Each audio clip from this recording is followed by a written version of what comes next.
오늘은 고통 속에 숨어있는 하나님의 뜻이라는 제목으로 함께 말씀을 증거하고자 합니다. 어떤 교수님이 학생에게 수업 시간에 모자를 쓰고 있는 학생에게 학생은 왜 모자를 쓰고 있니? 라고 물었습니다. 그 학생은 교수님에게 교수님은 왜 안경을 쓰고 있습니까? 교수님이 대답하기를 내가 눈이 안 좋아서 그렇지. 그 학생의 대답은 내가 머리가 안 좋아서 모자를 쓰고 있습니다. 라고 대답했다 합니다. 이것은 항상 자기중심적인 사고에 의해서 내 생각을 하면서 사람들은 산다는 것을 보여주고 있습니다. 우리 인생을 살다 보면 고난과 고통과 어려움이 뒤따릅니다. 근데 사람들은 그 고난과 고통을 내중심적으로 내가 해석을 합니다. 고난과 고통이 왔을 때 하나님 감사합니다. 이 고난을 통해서 하나님이 나에게 주신 교훈이 무엇입니까? 이렇게 해석하는 사람들은 거의 없어요. 하나님 왜 나에게만 고통이 옵니까? 왜 나에게만 이런 질병과 고난과 역경이 옵니까? 하고 자신을 원망하고 하나님을 원망하고 힘들어하는 경우들이 너무나 많습니다. 인생을 살다 보면 뜻하지 않는 고난과 고통을 만나게 되는데 이 욥이 바로 그런 고난을 만나게 되었던 것입니다. 이 욥은 하나님이 그를 평가할 때 욥은 의로운 사람이요 욥기 1장 8절에 순전하고 정직하여 하나님을 경외하여 악에서 떠난 사람인데 세상에는 욥과 같은 사람이 없더라는 것입니다. 그러니까 우리가 당하는 모든 고난은 다 죄 때문에 오는 것도 아닙니다. 때로는 죄 때문에 오는 것도 있지만 죄와 관계없이 하나님께서 그를 향한 뜻이 있는 것입니다. 근데 하나님을 경외하면서 악에서 떠난 사람, 이 세상에 욥과 같은 사람이 없더라는 것입니다. 어느 날 사탄이가 하나님을 찾아갔습니다. 하나님 묻습니다. 욥처럼 나를 잘 경외하는 사람 네가 보았느냐? 그러니까 사탄이가 말하기를 그는 까닭없이 하나님을 경외하는 것이 아니라 하나님이 그에게 많은 축복을 주었기 때문입니다. 그에 많은 재물도 주고 자녀도 많이 줬기 때문에 그렇지 않습니까? 그럼 너가 그 재물과 자녀를 쳐봐라. 그 하나님 앞에 결제를 맡고 사탄이가 와서 태풍을 불게 해가지고 지붕이 무너져서 10명의 자녀가 다 죽었습니다. 그리고 수많은 소와 양과 낙타와 많은 짐승들이 있었는데 동방에서 가장 부자라고 했어요. 그 재산이 주변 나라 사람들이라서 다 빼앗아가 버렸습니다. 그리고 나서 또 사탄이가 하나님께 찾아갔습니다. 그래도 하나님을 경외하는 하나님을 잘 섬기는 욥과 같은 사람 너가 보았느냐? 그가 까닭없이 하나님을 섬기는 것이 아니라 건강하니까 하나님을 섬기는 것이 아니겠습니까? 그러니까 생명은 건드리지 말고 그를 쳐라. 그러니까 머리끝 정수리부터 발끝까지 악창이 났어요. 그는 잿더미에 앉아가지고 그는 하나님을 찬양하고 있었습니다. 그 아내가 그에게 찾아왔어요. 욥기 2장 9절 보니까 그래도 당신은 하나님이 살아있다고 믿느냐?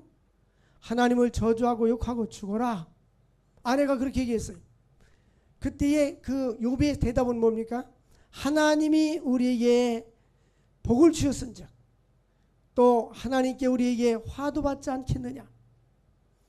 당신의 말은 어리석은 여자 중에 한 사람과 같도다 하고 욥이 입술로 하나님께 범죄하지 아니하였더라. 사람이 어려운 일을 당하면요 입술로 하나님을 저주하고 원망합니다. 근데 욥은 이러한 위기 상황 속에서도 하나님에게 복을 주었는데 화도 받지 않겠느냐고 모든 환경을 있는 그대로 받아들였습니다. 우리가 중요한 것은 인생을 살아갈 때에 인생을 살다 보면 나만 당하는 고난은 아닙니다. 그 고난이 나보다 더 힘들게 더 많이 고난당하는 사람도 있습니다. 중요한 것은 있는 그대로를 우리가 수용하고 받아들일 수 있어야 합니다. 욥은 있는 모든 것을 그대로 받아들였습니다. 그리고 하나님은 이 많은 것을 잃었을 때 욥의 신앙 고백은 주신 자도 여호와시요 거두신 이도 여호와시니 여호와의 이름을 찬양받을지니라.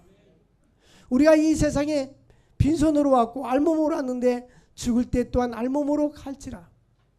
주신 자도 여호와시요 거두신 자도 여호와시니 여호와의 이름이 찬송을 받으실지니라.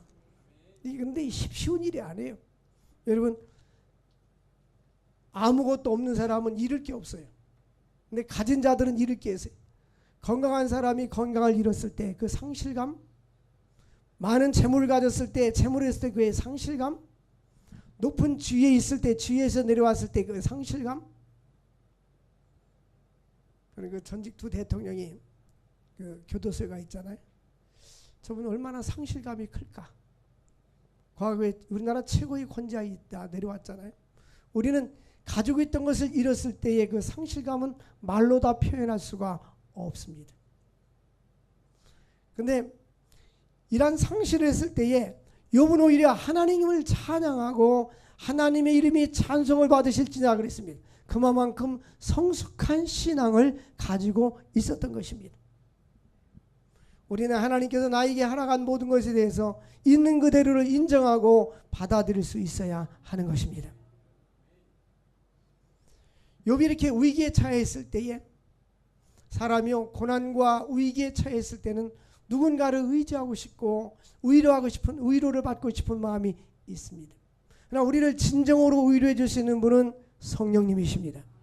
하나님의 성령께서 위로를 줘야지 세상 사람들은 위로가 되질 않아요. 그럼에도 불구하고 약간의 위로는 됩니다. 그런데 그에게는 몇 명의 친구가 있었는데 세 친구가 찾아왔습니다. 엘리바스, 빌닷, 소발이라는 사람은 욥을 위로하고자 찾아왔습니다. 참 좋은 친구입니다. 우리 인생을 살다 보면 좋은 친구가 있어야 돼요. 나에게 좋은 친구가 없은 것은 나의 책임입니다. 우린 인생을 살다 보면 위기도 만나고 어려운 일도 만나는데, 어떤 상담학 교수는 그런 이야기 했어요. 아무 때나 전화하지 않냐고 문을 똑똑똑 두드려도 밤늦게 가도 나를 받아들일 수 있는 친구, 내가 위기에 있을 때 큰 돈은 아니라도 적은 돈이 필요할 때 언제든지 빌려줄 수 있는 친구, 또 내 속에 있는 것을 다 말할 수 있는, 부담 없이 말할 수 있는 그런 친구가 있다면 행복한 사람이다. 욥에게는 세 친구가 찾아왔습니다. 먼 곳에 찾아와가지고 함께 울어줬어요. 그리고 일주일 동안 같이 있어줬습니다. 우리가 어려운 일을 당해보았습니까? 어려운 당할 본 사람은 병원에 침상에 누워있을 때 누가 찾아와주면 힘이 되는 거예요. 찾아와주는 자체가 힘이 되고 곁에 있어주는 것만 해도 힘이 되는 거예요. 이 세 친구들은 욥과 7일 동안 함께 있었습니다. 친구를 사랑하는 마음이 있었기 때문입니다. 성경에서 보면 가장 좋은 친구, 또 아름다운 우정, 다윗과 요나단을 이야기할 수 있습니다. 요나단의 아버지는 사울 왕이었는데 사울 왕은 다윗을 죽이려고 했어요.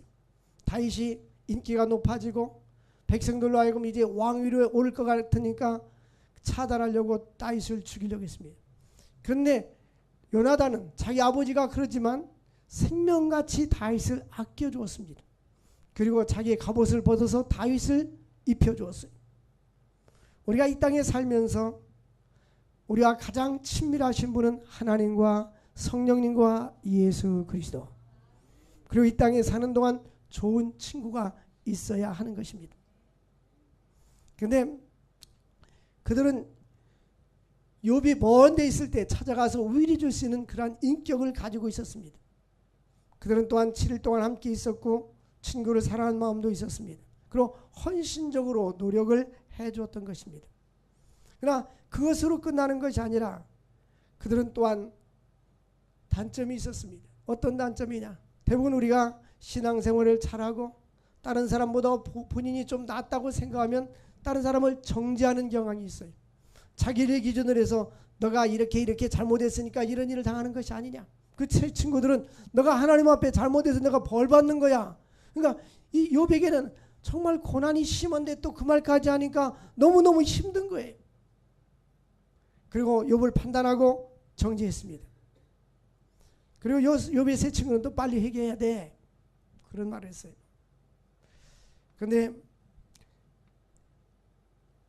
그 엘리바스라는 사람은 욥의 현재 위치를 공감하지 못하고 절망도 함께 느끼지 못하고 책망했습니다. 하나님을 바로 알지 못했기 때문입니다. 이들은 하나님을 바로 알지 못하고 하나님의 마음을 품지 못했기 때문인 것입니다. 그럼 우리는 어려운 일을 당할 때에 사람들에게 잘못을 지적하고 책망하기보다는 그들을 위로해주고 하나님의 음성을 들을 수 있는 통로가 되어질 수 있기를 주의 이름으로 축원을 드립니다. 근데 하나님은 욥의 세 친구에게 이렇게 말합니다. 욥기 42장 7절 보니까 내 종 욥의 말과 같이 정당하지 못하다. 내 종 욥의 말은 정당하지만 너희들은 말은 정당하지 못하다라고 말합니다. 자기들은 자기들이 생각할 때 내 말이 옳은 것 같지만 하나님은 내 말도 틀렸어. 내 말도 옳은 것이 아니야. 이렇게 말합니다.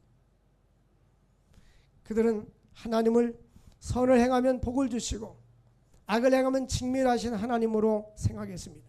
물론 하나님은 선과 악, 선을 행한 자에게 복을 주시고 악을 행하는 게 징벌을 주시지만 때로는 하나님은 사랑의 하나님, 용서의 하나님, 긍휼의 하나님이기도 하신 것입니다. 그러므로 우리는 다른 사람에게 위로자가 되어줘야 돼요. 하나님의 사랑을 전달할 수 있는 자가 될 수 있기를 주의 이름으로 축원을 드립니다. 요한복음 8장에 보면 가늠하다가 현장에서 잡힌 한 여인이 있었습니다. 동네 사람들이 그를 끌고 왔어요. 그 시대는 그런 사람이 있으면 돌로 쳐서 죽이라고 했어요. 사람들이 묻습니다. 예수님께, 예수님, 이 여인을 돌로 쳐서 죽여야 됩니까? 말해야 됩니까? 돌로 쳐서 죽이라고 한다면 당신은 원수를 내 몸같이 사랑하라고 했는데 왜 죽이라고 합니까? 라고 말할 것이고, 살려두라고 하면 왜 당신은 구약의 모세 율법을 어기는 것입니까? 하고 예수님을 갖다가 진퇴양난에 빠져서 꼼짝 못하도록 예수님을 갖다가 오히려 시험하는 것이었습니다. 그때 예수님께서 땅 위에 글을 쓰셨어요. 뭐라고 썼는지 나오지 않지만 글을 썼더라. 그리고 나서 너희 중에 죄 없는 자가 먼저 돌로 쳐라 하니까 사람들이 죄 없는 자가 아무도 없어요. 어떤 신학자들은 아마 그 사람 죄를 코앞에다 써놨을 거다라고 예측합니다. 어쨌든 우리는 죄 없는 사람이 없어요. 돌로 치라고 하니까 많은 사람들이 돌을 버리고 각각 다 돌아갔어요. 예수님은 여인에게 너를 송사하고 정죄하던 자가 어디 있느냐? 예, 없습니다. 나도 너를 정죄하지 아니하노니 다시는 가서 죄를 범하지 말아라. 우리 주님은 과거의 모든 죄는 용서해 주시고 앞으로는 바르게 살라고 말씀해 주는 것입니다. 우리는 사랑과 긍휼의 하나님, 하나님의 용서와 사랑이 없었더라면 오늘 우리가 이 자리에 있을 수가 없었습니다. 욥의 세 친구는 그에게 가까이 다가가줬고 위로도 해줬고 함께 해줬습니다. 그러나 그를 사정없이 정죄했습니다. 로마서 8장 1절 보면 그리스도 예수 안에는 결코 뭐가 없느니라? 정죄함이 없느니라.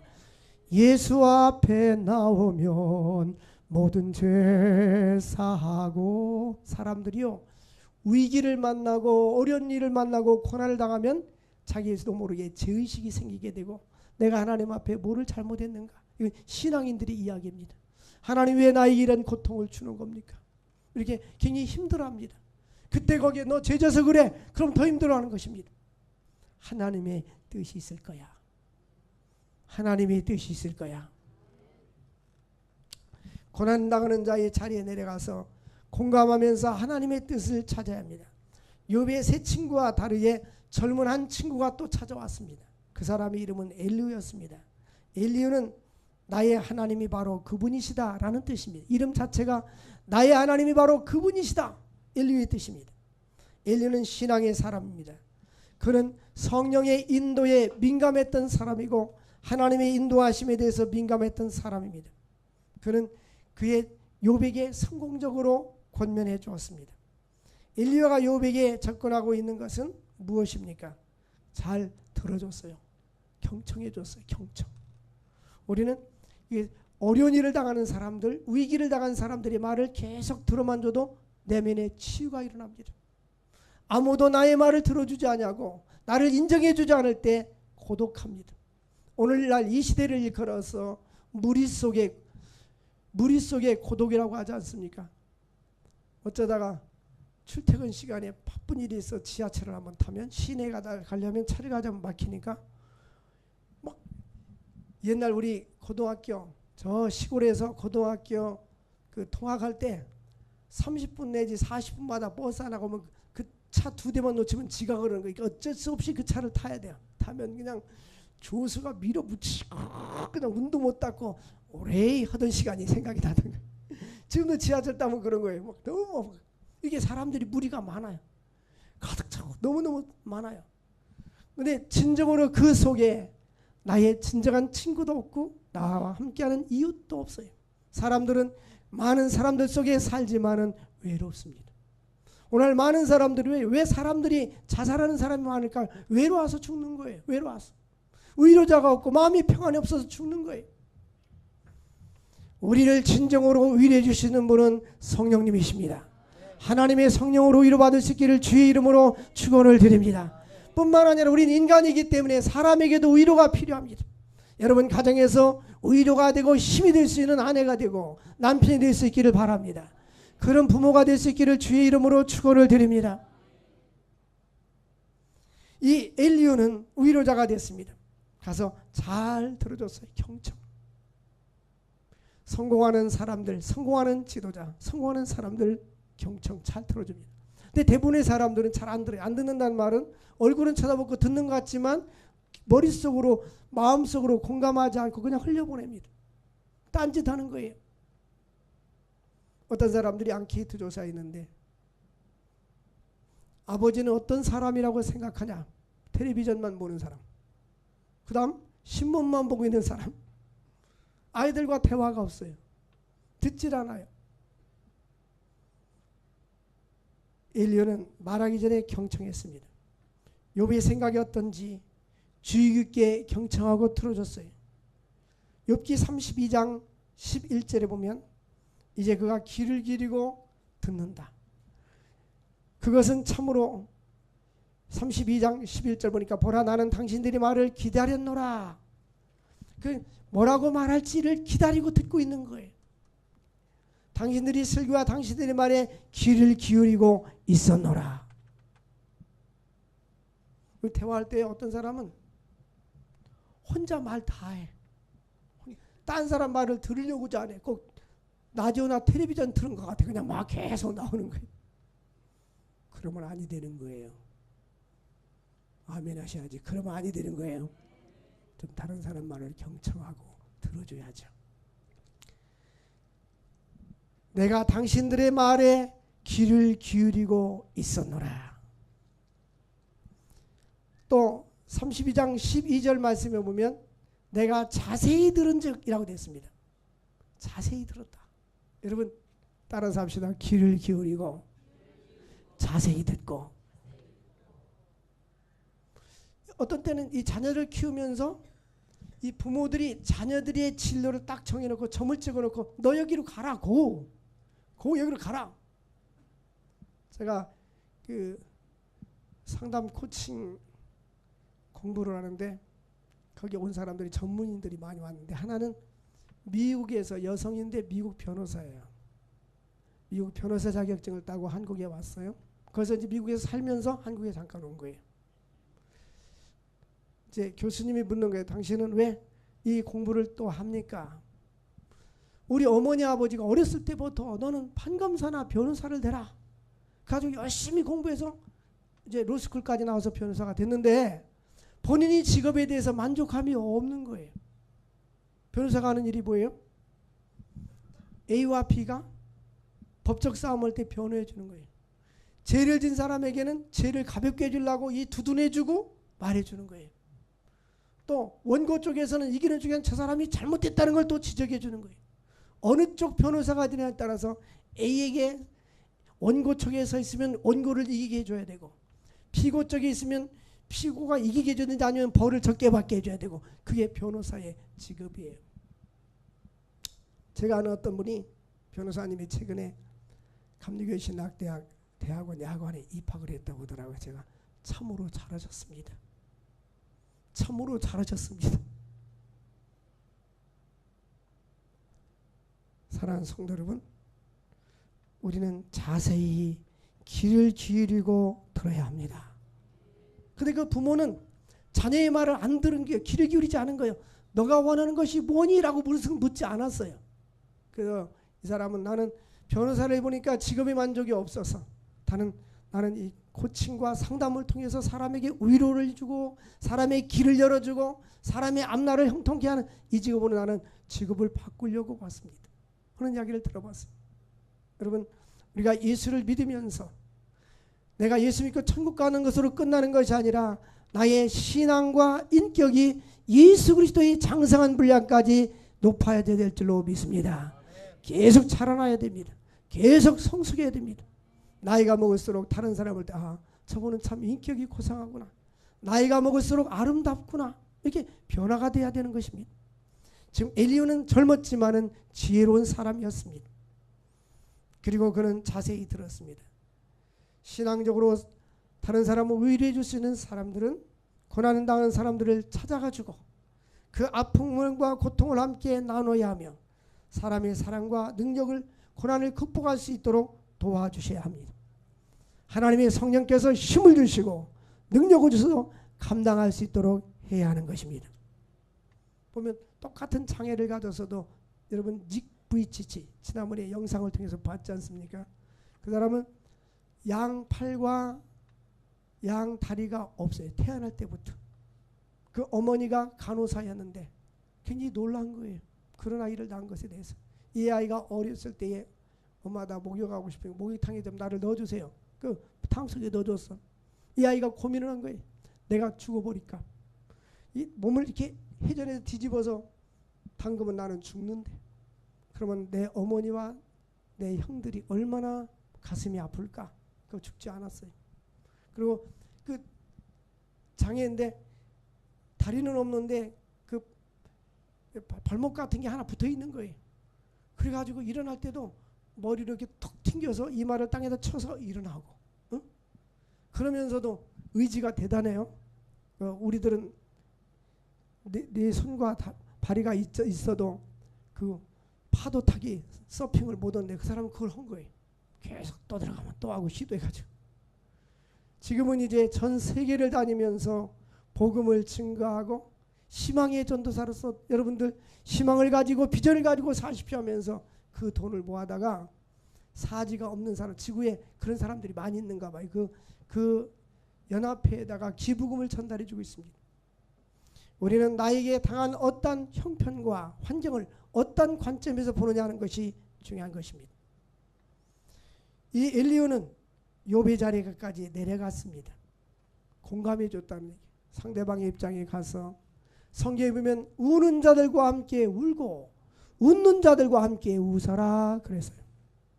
이게 서로 간에 위로자가 되고 공감해 줄 수 있는 우리가 될 수 있기를 바랍니다. 보이지 않는 하나님의 사랑과 예수님의 사랑을 우리가 전달할 수 있는 전해주는 통로가 되어야 하는 것입니다.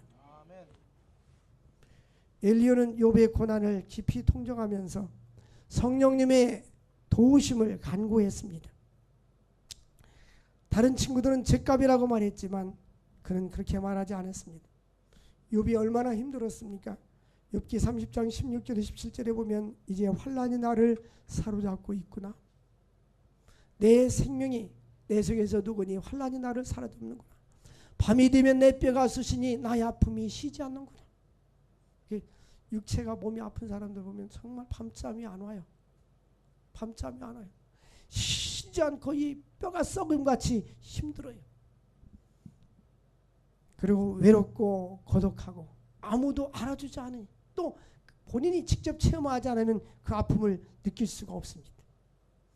그런데 엘리야는 그 사람과 똑같은 마음을 가지고 공감하는 거예요. 이 공감이라는 상대방의 마음을 내가 느껴주는 게 공감 아닙니까? 엘리야를 통해서 욥은 깨닫게 됩니다.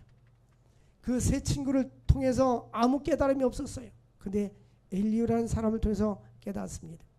무엇을 깨닫습니까? 따라서 합시다. 고통에는, 한국말 할 수 있는 사람은 따라서 하세요. 고통에는 하나님의 뜻이 있다. 고통에는 하나님의 뜻이 있다.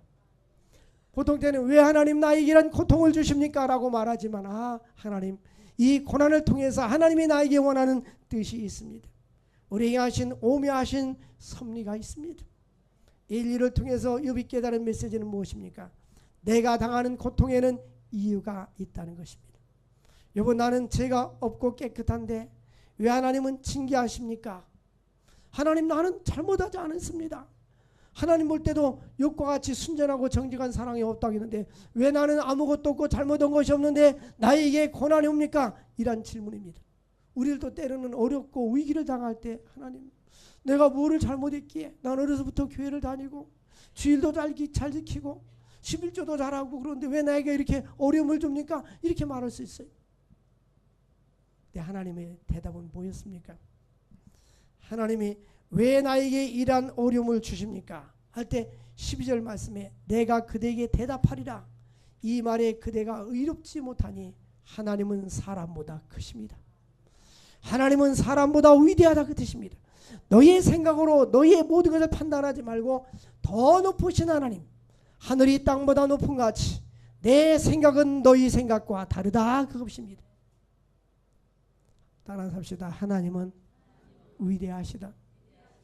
위대하신 하나님의 계획, 위대하신 하나님의 섭리, 위대하신 하나님의 그 솜씨 우리는 다 측량할 수가 없습니다. 그 크신 하나님의 사랑 말로 다 표현할 수 없겠네. 그 크신 하나님의 사랑 말로 다 표현할 수 없겠네. 13절 보니까 하나님께서 사람의 말에 대답하지 않으신다여 어찌 하나님과 논쟁하겠느냐. 14절 하나님은 한번 말씀하시고 다시 말씀하시되 사람은 관심이 없도다. 왜 하나님 침묵하십니까? 하나님은 한번 말씀하고 또 말씀하는데 사람이 관심이 없어요. 이게 무슨 말이에요? 하나님은 우리에게 말씀하실 때 환경으로 말씀하기도 하고 또한 성경 말씀을 통해서 말씀하기도 하고 우리에게 감동을 주면서 말씀하기도 합니다. 그러니까 하나님은 계속 말씀하는 거예요. 그런데 사람이 관심이 없어. 우리나라 이 지구를 볼 때도 하나님은 이 지구촌에 지금 경고의 메시지를 보내고 있어요. 무슨 경고의 메시지입니까? 종말이 가까우고 있다. 종말론을 연구하는 어떤 분은 이 지구가 밤 12시 5분 전을 가리키고 있다고 말합니다. 이 지구에 오존층이 있어요. 지구에 오존층이 지구를 둘러싸고 있는데 그 오존층은 태양에서 들어오는 빛을 나쁜 빛을 차단시켜서 한번 걸러서 지구로 보내는 겁니다. 그런데 자동차 가스, 프로판 가스, 또한 공장의 연기, 화력 발전소 이런 것들이 계속 하늘로 올라가서 그 오존층을 지금 파괴돼서 오존층이 구멍이 뚫어져 있어요. 그래서 남극의 빙하가 12km 되는 두꺼운 얼음인데 이 빙하가 지금 녹아내리고 있어요. 1년에 여의도 면적 3배 정도가 계속 녹아내린다고 합니다. 그 두꺼운 빙하가. 그래서 얼마 전에 아시안 게임 했던 그 인도네시아 자카르타 그 섬에 이제 30년만 지나면 바닷물보다 더 내려앉는다는 거예요. 그러니까 네덜란드처럼 이렇게 방벽을 쌓든지 무슨 대책이 필요하겠죠. 이 해안선이 물이 점점점 올라오고 있고 이러한 일로 인하여서 우리나라도 금년에 40도 가까이 여름에 온도가 올라갔지 않습니까? 앞으로는 5년 후에 계속해서 그 정도 온도가 유지된다고 하는데 지구 온도가 지금 2도 올라갔다고 합니다. 5도만 더 올라가면 인간이 살 수가 없다 그래. 이거는 이 기후 변화가 계속 오고 있는 거예요. 겨울에는 눈이 많이 오고 여름에는 태풍과 해일과 이런 일들이 또 지진이라고 있지 않습니까? 하나님은 이렇게 말씀하는 거예요. 말로 말하는 게 아니라 이런 환경과 자연한 걸 통해서 말씀하고 있는 건데 사람들 하나님은 말씀하지만 사람은 뭐가 없어요? 뭐가 없다고 했어요? 관심이 없다고 했잖아요. 설교를 들어도 지금 관심이 없는 거예요.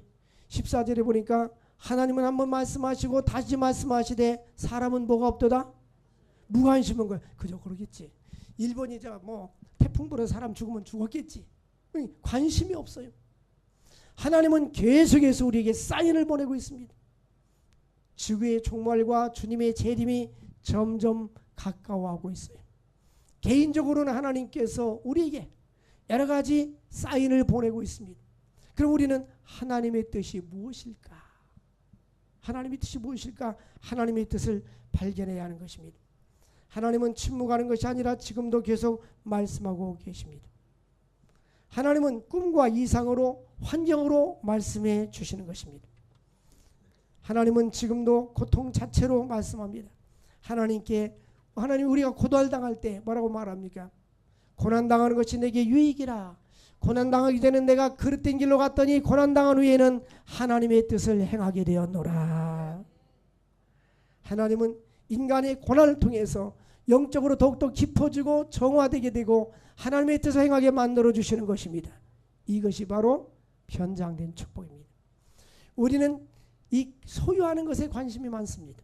하나님은 소유보다도 우리 사람의 내면이 하나님을 향한 정직하고 진실하고 하나님을 가까이 살기를 원하시는 것입니다. 하나님은 그 방법을 통해서 말씀해야 하나님께 가까이 올 수 있기 때문에 하나님은 고난이라는 그런 채널을 통해서 하나님께 가까이 오게 만드는 것입니다. 욥이 그런 고난으로 끝나는 것이 아니라 욥기 42장 보니까 모년에 욥이 그 친구에서 기도하며 하나님께서 갑절의 축복을 주셨더라. 자녀도 10명이었는데 죽었는데 다시 10명을 또 낳게 되었어요. 그리고 모든 재산에 갑절의 축복을 하나님께서 허락해 주셨습니다. 이전 모든 소유보다 갑절을 주셨다. 여러분, 우리가 고난과 고통을 당하는 것이 끝이 아닙니다. 고난의 배후에는 하나님이 예비하신 축복이 준비되어 있는 것입니다. 이런 간증을 체험할 수 있기를, 간증할 수 있는 하나님의 일꾼들이 될 수 있기를 바랍니다. 질병으로 인해서 고통당하고 있는 사람이 있습니까? 하나님의 능력을 사모하십시오. 하나님의 치유를 갈망하실 수 있기를 바랍니다. 경제적으로 또한 환경적으로 인간관계에서 힘들어 있는 심령이 있습니까? 성숙한 인격을 가지고 극복할 수 있는 믿음을 달라고 기도하십시오. 그러다 보면 나의 인격이 오직 나의 가는 길을 그가 하시나니 나를 단련하신 후에 그가 나를 정금같이 나오게 주시리라. 보면요, 고난을 많이 겪은 사람일수록 정금같이 그의 인격과 신앙이 아름다워지는 것입니다. 욥에게 왜 고난을 주셨을까요? 교만을 막기 위해서입니다. 때로는 우리가 계속 승승장구 잘 되는데 왜 하나님께서 길을 막을까요? 교만하지 않게 하기 위해서. 교만은 패망의 선방입니다. 또한 교만을 미리 예방하기 위해서입니다. 또한 바울이 안질병이 있었어요. 하나님께 고쳐달라고 했는데 안 고쳐줬습니다. 바울은 그림자만 지나가고 손수건만 흔들어도 사람들이 질병이 나왔어요. 나는 이렇게 능력이 많습니다. 나에게 오면 누구든지 질병을 다 고칠 수 있습니다. 바울은 그렇게 말하지 않았어요. 왜? 자기 질병도 자기가 못 고치니까 하나님 내 질병을 고쳐주세요 하고 3번 기도했는데 내 은혜가 내게 족하도다. 이는 내가 약한 데서 강해집니다. 내가 내 질병을 못 고치고 약할 때 하나님만 의지하기 때문에 우리 하나님이 영적으로 강함을 주셨다는 말씀인 것입니다. 우리 그리스도인들의 비결은 약할 때 강함이 되는 것입니다. 오늘도 주의 음성을 들을 수 있기를 바랍니다. 오늘 내가 힘들고 어려워도 주님 내가 지금 왜 힘들고 어렵고 이런 형편이 있습니까? 내 은혜가 내게 족하도다. 감사라는 것입니다. 이것을 욥처럼 받아들일 수가 있어야 됩니다. 내 은혜가 내게 족하도다. 이는 내 능력이 약한 데서 온전해집니다. 그러므로 내가 도리어 크게 기뻐함으로 나의 여러 약한 것들에 대해서 자랑하리니 이는 그리스도의 능력이 내게 머물게 하려 합니다. 바울의 고백입니다. 여러 약한 것들, 본인이 약한 본 사람들은 강점에 대해서 자랑하지 않습니까? 자기의 명예나 위치나 가족이나 자녀들의 장점을 자랑하지 않습니까? 바울은 그러한 것을 다 배설물처럼 여기고 나의 약함을 오히려 자랑하리라. 왜? 약할 때 주님은 나에게 찾아와 주시고 약할 때 위로해 주시고 약할 때 힘을 주시고 약할 때 소망을 주시기 때문인 것입니다. 고통에는 뜻이 있습니다. 이 고통은 영원히 지속되는 것이 아닙니다. 그 고통의 고난의 터널이 지나가면 밤이 지나가면 아침이 오듯이 우리 인생은 반드시 하나님이 함께하면 광명한 빛이 아침이 올 것을 믿으시기를 바랍니다. 하나님께서 함께 하시는 사람은 절대적으로 까닭 없는 고통은 없습니다. 그분이 뜻이 있어요. 고통이 밤이 지나가면 새벽이 오듯이 욥에게는 갑절의 소유를 주시고 회복의 축복을 주셨습니다.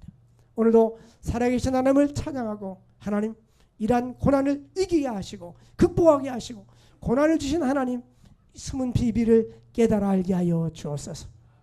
하나님 우리에게 고난을 주신 기도를 많이 하기 위해서 아니면 영적으로 성숙하기 위해서 아니면 고난을 극복하는 후에 하나님께 간증하기 위해서 아니면 고난을 안고 가면서 믿음으로 승리하는 삶을 살기 위해서, 또한 나와 같이 고난을 당하는 사람들을 위로해 주기 위해서 여러 가지 하나님의 숨은 뜻이 있습니다. 그 뜻을 발견하고 믿음으로 살아갈 수 있기를 주 이름으로 축원을 드립니다. 우리 왜 나만 겪는 고난이라고 찬양하고 기도합시다.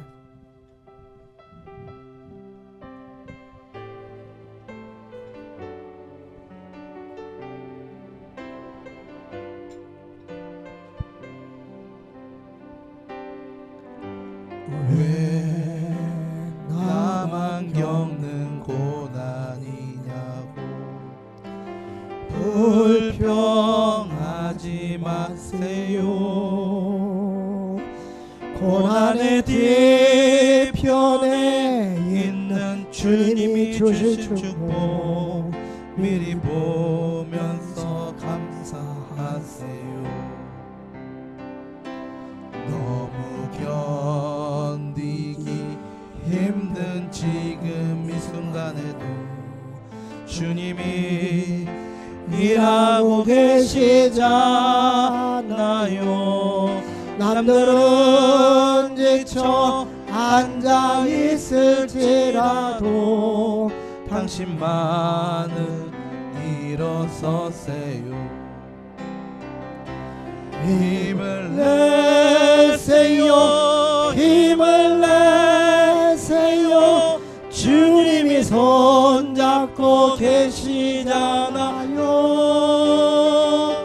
주님이 나와 함께함을 믿는다면 어떤 역경도 이길 수 있잖아요. 왜 이런 슬픔 찾아왔는지 원망하지 마세요. 당신이 잃은 것보다 주님께 받은 은혜 더욱 많음에 감사하세요. 너무 견디기 힘든 지금 이 순간에도 주님이 일하고 계시잖아요.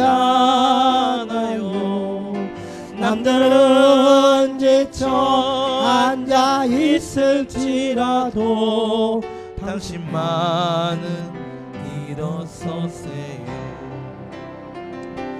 힘을 내세요. 힘을 내세요. 주님이 손잡고 계시잖아요. 주님이 나와 함께함을 믿는다면 어떤 고난도 견딜 수 있잖아요. 힘을 내세요. 힘을 내세요. 힘을 내세요. 주님이 손잡고 계시잖아요. 주님이 나와 함께함을 믿는다면 어떤 고난도 견딜 수 있잖아요. 우리 주여 기도합시다. 욕과 같은 신앙과 믿음을 주시고 고난을 극복할 수 있는 믿음을 달라고 기도합시다. 주여 주여 주여. 하나님 아버지 감사합니다. 영광받아 주옵소서.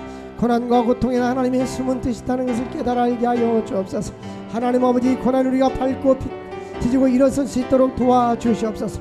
고난과 고통에는 하나님의 뜻과 섭리가 있다는 것을 받아들이게 하시고 하나님께 가까이 나가게 하여 주옵소서.